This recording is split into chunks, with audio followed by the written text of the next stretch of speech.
چمن دروازه ورځ تر بلې سختېږي. دا ډېر لوی سوال دی پر حکومت باندې. ګورې کله زنانه مړی، ګورې کله در ګاډۍ لاندې. پاکستان یا اسلام آباد کابل ولې په رسمیت نه پېژني؟ چله بین الاقوامي ده. مهنګایي و د عمران خان هغې و د پي ډي ایم هغې حلاله مهنګایي ده. سوال دا نه دی چې هغه حرامه مهنګایي و دا حلاله مهنګایي ده. په کار امکان لري چې عمران خان دې بیا دوباره وزیر اعظم شي. د دې سړي ځای دننه بعد بنیګاله نه ده، د دې سړي ځای اډیاله ده. خالد حنفي هغه وایي چې تعلیم مباح دی او شیر عباس تنګزی نه تعلیم فرض دی. د پاکستاني ملایانو د ترجمان په حیث حافظ حمدالله تعلیم څنګه بولي؟ مباح بولي او که فرض؟ ګوره تعلیم که د مدرسې دی که د دین دی، علوم ضروري دي. ځکه موږ د نجونو د تعلیم خلاف طالبان هم موږ دغه وینا ده چې تعلیم ضروري دی. نن په پروګرام کې را سره مېلمه د پاکستان د جمهوري قوتونو د غورځنګ ترجمان حافظ حمدالله صاحب دی. له حافظ صاحب سره به د چمن، پاکستان او افغانستان پر روان وضعیت باندې خبرې کوو. حافظ صاحب مننه چې وخت مو راکړ. ډېره مننه، شکریه. حافظ صاحب که راته ووایاست د پرون ورځې راپور دی چې په چمن یوازې د فرېش فروټو تقریبا پر دروازه باندې 58 کروڑ روپۍ ټیکس په پاکستان ته د فرېش فروټو په مد کې جمع شوی دی. لیکن بیا هم چمن دروازه ورځ تر بلې سختېږي. پر ځای د دې چې ودې ته اساني د چمن خلکو ته ورکړل شي، د حکومت له لوري ودې ته ورځ تر بلې سختي ورکول کېږي. وجه څه ده حافظ صاحب؟ چمن و پاکستان ته او د پاکستان و خزانه ته د کاله په اربو روپۍ ورکوي.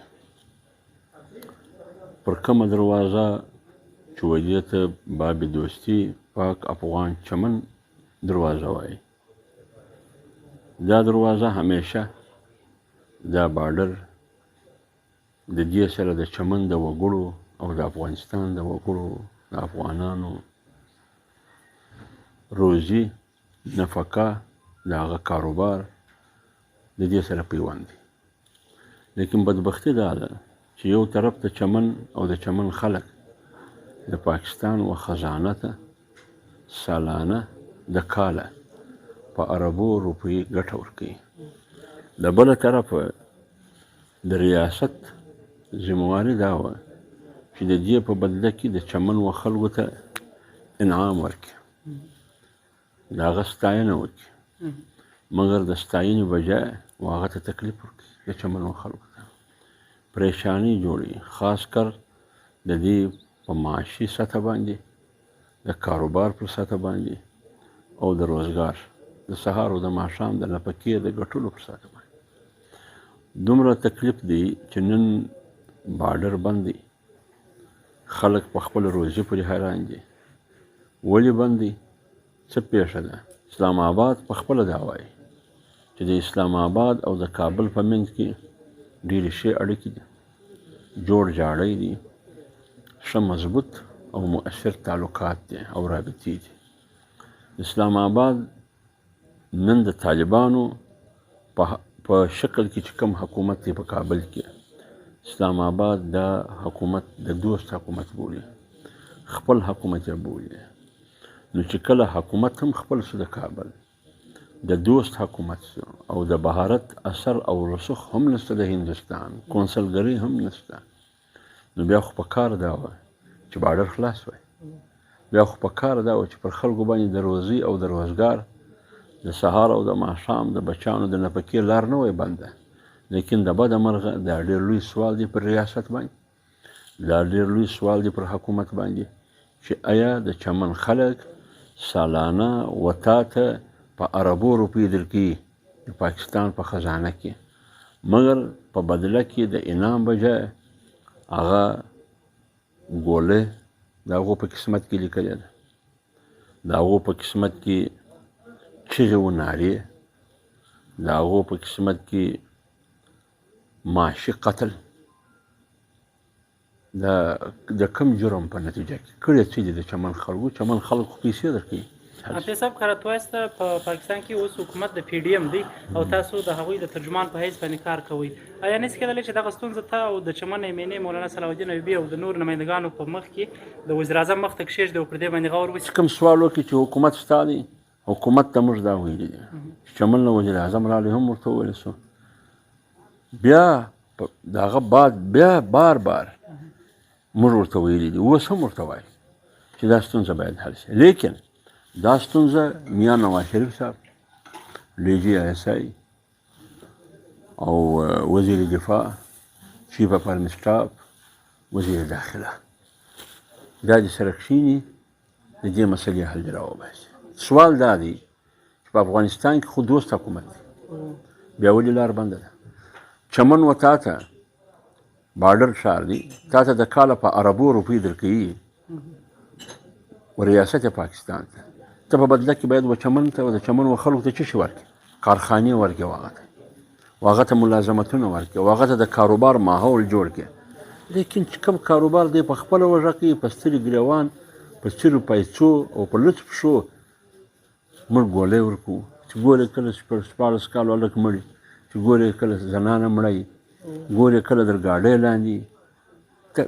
دا نشي برداشتولی دا خلکو هجرت وکړي د وطن نه، دا ډېره غټه ستونزه ده، باید د دې حل راوړي. حافظ صاحب تا په خپلو خبرو کې ویله چې په اسلام آباد او د کابل اوس ډېر ښې اړیکې دي او هلته حکومت داسې حکومت دی چې هغه اسلام آباد خپل دوست او خپل حکومت یې بولي، بیا پاکستان یا اسلام آباد کابل ولې په رسمیت نه پېژني چې خپل یا دوست؟ دا بیا ستا سوال علاقایي دی، لیکن مسله بین الاقوامي ده.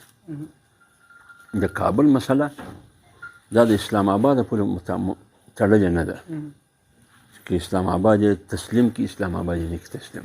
دا نړیواله مسله ده، بین المللي مسله ده. د توره لیسته دې هم وایستي طالب، د دهشتګردي او د ترهګرۍ د لیسته دې هم وایستي، د ده سیاسي قوت دې هم تسلیم کړي، نو بیا کابل ولې نه تسلیموي؟ دا سوال د ده څه دی؟ امریکې څه په کار امکان لري چې عمران خان دې بیا دوباره وزیر اعظم شي؟ موږ دا وایو چې په پاکستان کې دي صفا د هر قسم درغلي نه خلاص، د درواغو نه خلاص، د هر قسم د هغه قوتو چې هغه غیر سیاسي دي د هغه د مداخلته خلاص، ووټ وشي. عمران خان او د ده سیاست به څوک په دوربین کې هم نه وویني.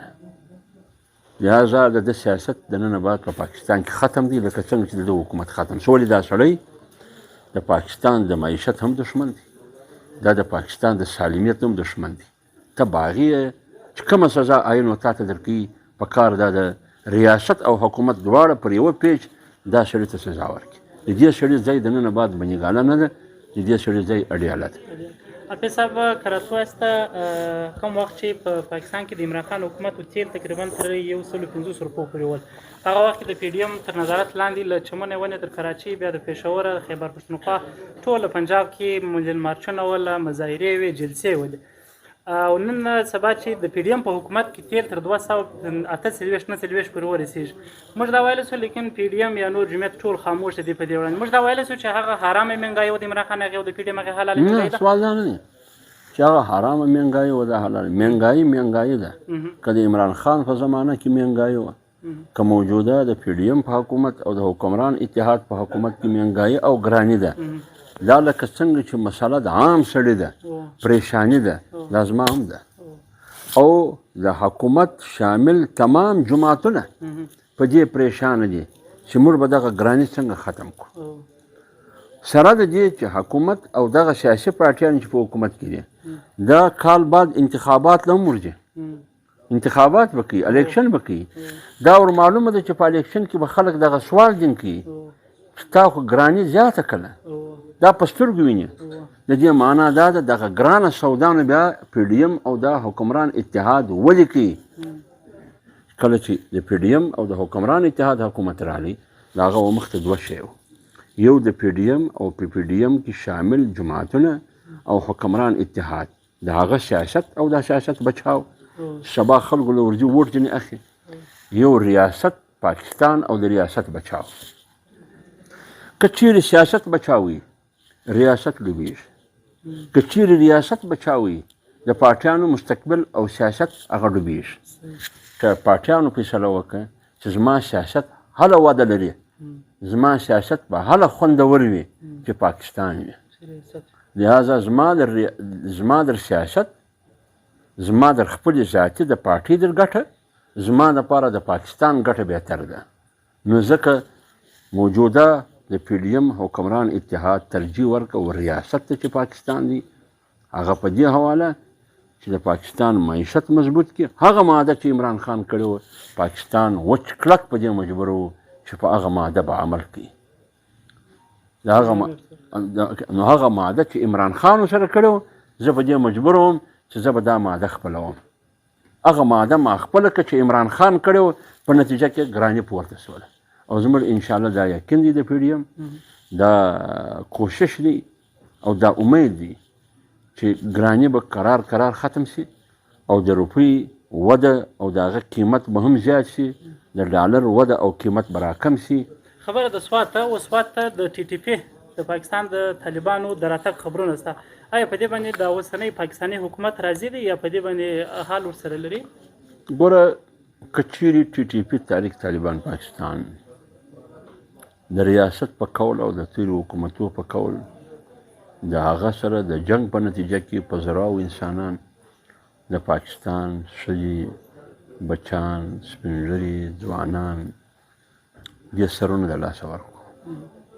د امریکې بمبار هم و، د پاکستان د طرفه هم و، د اسمانه هم وربل و، د مځکې څخه هم وربل و. لوی تاوان په دې کې و عامو خلکو ته ورسېد، خاص کر په وزیرستان او په قبایلو کې. دونه لوی تاوان چې د خلکو جوړې ودانۍ ونړېدې، د خلکو غوښې په چرانو پورې زړېدې، خلک در بمانو لاندې سو. په یوه ورځ به 180 قبایلي مشران تر بم او تر ګولۍ وواتو، تر بارودو به وواتو. په خپل وطن کې خلک د خپل وطنه څخه پر هجرت مجبور سو ولاړو. دا ستونزې د خلکو په یاد دي. د باجوړ په یوه مدرسه کې 80 د قرآن حافظان شهیدان سو. د آرمي پبلیک سکول په یوه سکول کې 140 بچان تر ګولۍ وواتو.